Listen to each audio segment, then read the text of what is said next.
Hey, welcome to Coaching for Growth. My name's Carl, and today I want to talk about a little bit about what do we mean when we say coaching? How do we define coaching? I went to the Townsend Institute there in Concordia University, Irvine, and they're tightly associated with the ICF, or the International Coaching Federation. And the ICF defines coaching as this: partnering with clients in a thought provoking and creative process that inspires them to maximize their personal and professional potential.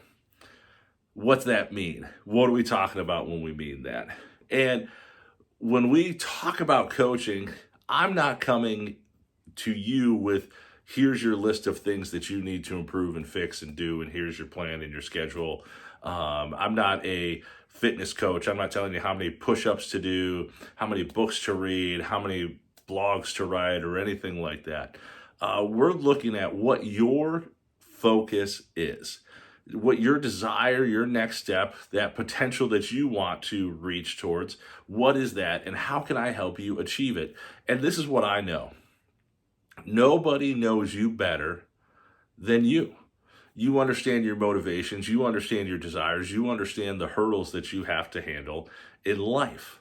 So, how do we move forward with that? And for a lot of us, we know the direction we want to head, but there's something stopping us. Whether it's accountability, whether it's a feeling, whether it's regret or pain in our life, whether it's a difficult conversation, or maybe it's just understanding what it's going to take from here to there. I know for me, there was a time when I really didn't know what my next step was, and I spent some time with a coach, just asking questions, looking inward at myself, talking with somebody, and having a set aside time to let my mind rest and engage with deeper questions. And that's what we really do as a coach. We create a space where you're able to ask yourself questions, engage in difficult conversations, maybe look at things from a different perspective, to know you're not alone, and to move forward and to engage your next step. So that means for a lot of us, coaching looks different kind of for everybody. It's a kind of unique plan, but there are things that we do very similarly across the board. One of the things that I love to have people engage in is a 360 evaluation.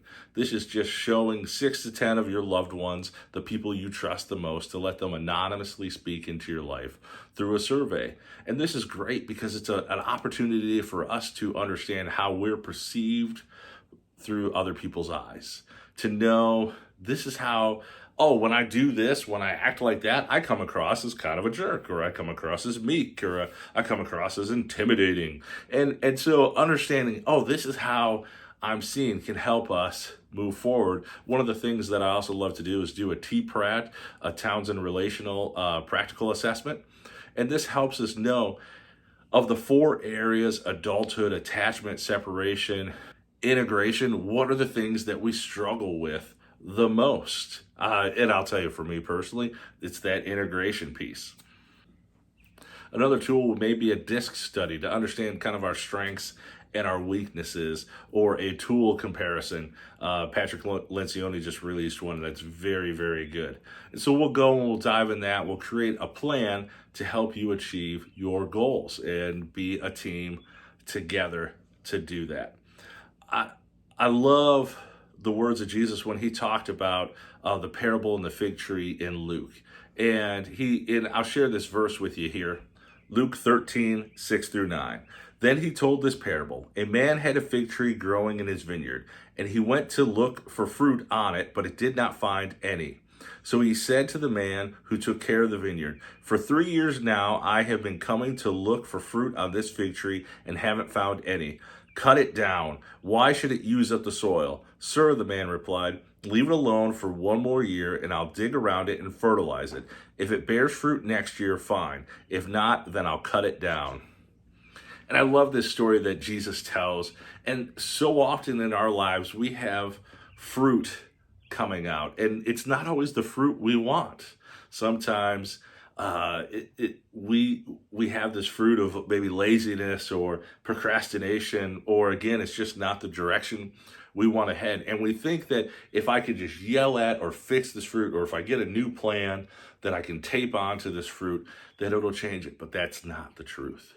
What we need to do is spend the time to dig up the roots, bring in those nutrients that'll help set us on that direction. The only way to grow is to have the proper foundation, is to have that proper root structure in our lives. And that's what I want to do. I love encouraging, I love helping out, and I would love to help you accomplish your goals and your next steps. So let's set up a time to talk. Let's figure out, is there a way that coaching would help you achieve your next goal? Reach out to me at carldpeterson@gmail.com or head to our website, coachingforgrowth.me, and I would love to connect with you. Looking forward to hearing from you soon.